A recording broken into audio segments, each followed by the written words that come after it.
Alright guys, some of y'all have requested how I built this smokehouse. I don't have any of the exact dimensions. I'll try to remember everything off the top of my head. I built this about 2 years ago and I just kind of winged it one weekend. I decided, you know what? I'm tired of doing it on a small scale. I want something bigger. So I had a bunch of 2x4s laying around. I went to Lowe's and got the wood paneling all the way around.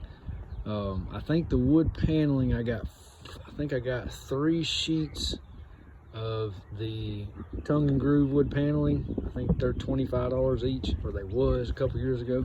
And I've just got a regular piece of plywood in the back. And whatever you use wood-wise, if you plan on making a smokehouse, is everything has to be untreated timber. If you use pressure-treated timber, it can make you deathly sick. There's chemicals in that wood, you're getting it hot, and you're exposing it to meat. So use with caution, make sure it's untreated.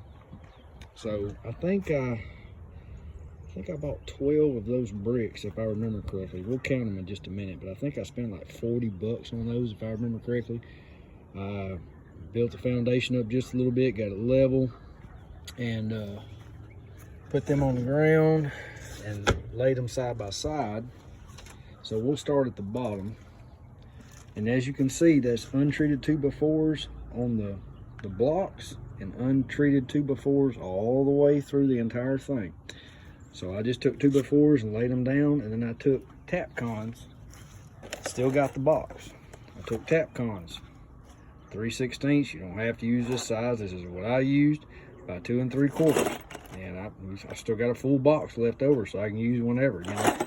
But anyways, I used those, drilled holes in the center block with a hammer drill, and you see where the ants are starting to get in here and get to it. I need to take care of that. But I took 2x4s, laid them down, drilled holes through the center block, drilled holes through the wood, ran the Tapcons down. Then, if I remember correctly, I took long lag bolts, because I've got my 2x4s laying that a ways. So I took my lag bolts and shot straight into the wood. That way it would be anchored down. And I think if I remember correctly, I think I got 12 in here just for wind purposes, you know. This is a pretty big smokehouse.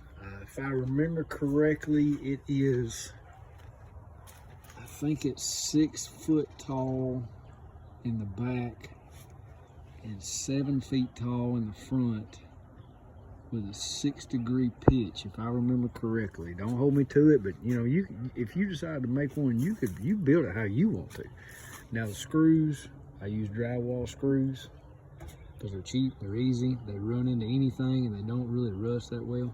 I did get on Amazon and I bought about a $30 little smoker chimney and just slapped it on the side. I drilled a hole in it on the side. You probably can't see it up in there.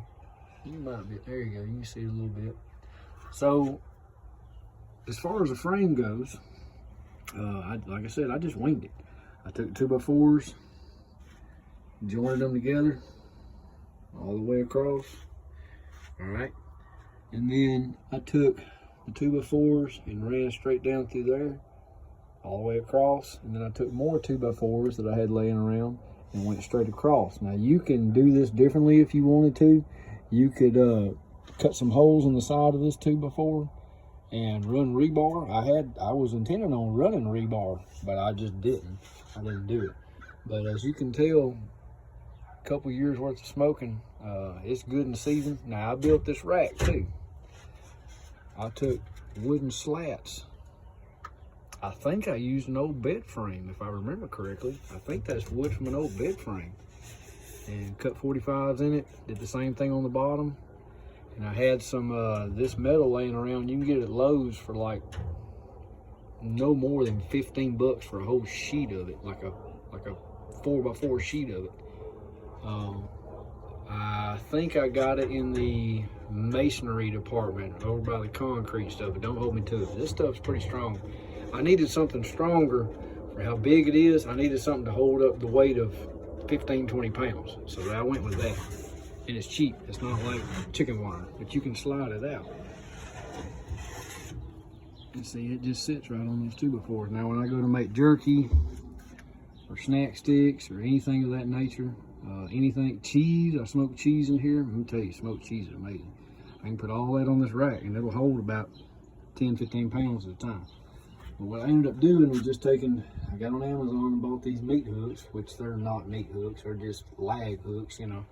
And I think it'll come like 20 or 30 in a box for like 10 bucks. And I put a few of them in there, not all of them. See, I can go all the way down the side, you know. You can hold a lot of meat in here. Now the tubes, the smoke tubes are absolutely wonderful. Amazon for about 10 bucks. I already had the turkey fryer, I already had that pot. The only reason I have the pot on there is the pot will help dissipate some of the heat when I'm running the turkey fryer, because the whole point is doing low and slow. I don't need to burn anything going straight up. I want it to kind of dissipate a little bit. So that's the purpose of the old rinky-dink pot.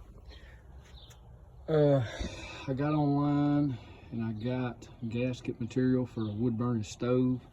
I don't remember how much I paid for this. It wasn't a lot. I think I paid like $15, $20 for all that, and I even got some left over that I'll probably never use again unless I build another smokehouse. But this stuff right here will last forever. And see, it's not screwed down. What I did is I just took, if I remember correctly, I just took staples, you know, here and here. No, I didn't. I used little nails. That's what I did. I used little nails and just kind of drove them in, you know, just to hold in the heat. But yeah, like I said, you can take this rack. Oh, if I can do this with one hand, pardon me. Oh, it's a little slide. You can take it out when you're smoking sausage or smoked sausage or summer sausage, you know. And it works really good. Like I said, I had some tin laying around, but I had to go to Lowe's and get some of the flashing for the sides. You can do it all kind of ways. I got that meat probe on Amazon. I think I paid like 10 bucks for it. I already had the door hinges. All in all, I think I have about $200. Yeah. I don't even know if I have quite $200 in it. But I did have a lot of stuff laying around. I already had 2x4s, you know, I had a lot of stuff. Now I did also drill some holes in the bottom with a paddle bit, just for airflow. And then I cut a bigger hole on this side so I could run my line out for my propane tank. Now I was worried when I would start running this smokehouse, like making summer sausage, because you're gonna get it up to about 180 degrees there towards the end. I was worried that hose was going to get hot, because that's just a nylon rubber hose, but it doesn't get hot at all. That heat goes straight up and it eventually goes out the chimney right there, and it doesn't phase it at all. So yeah, you know, y'all do what y'all want. You can get a steel braided propane line if you want to, but the regular ones do just fine. So, but that's it. I mean, it's cheap, you know. I don't hardly have, I have less money in this than an electric smoker. The previous electric smoker I bought years and years ago that I always run sausage with, and you know, just smoking in general, I think I paid like 250 bucks for it. Now I have less money in this and I can do 10 times as much. All right guys, that's it.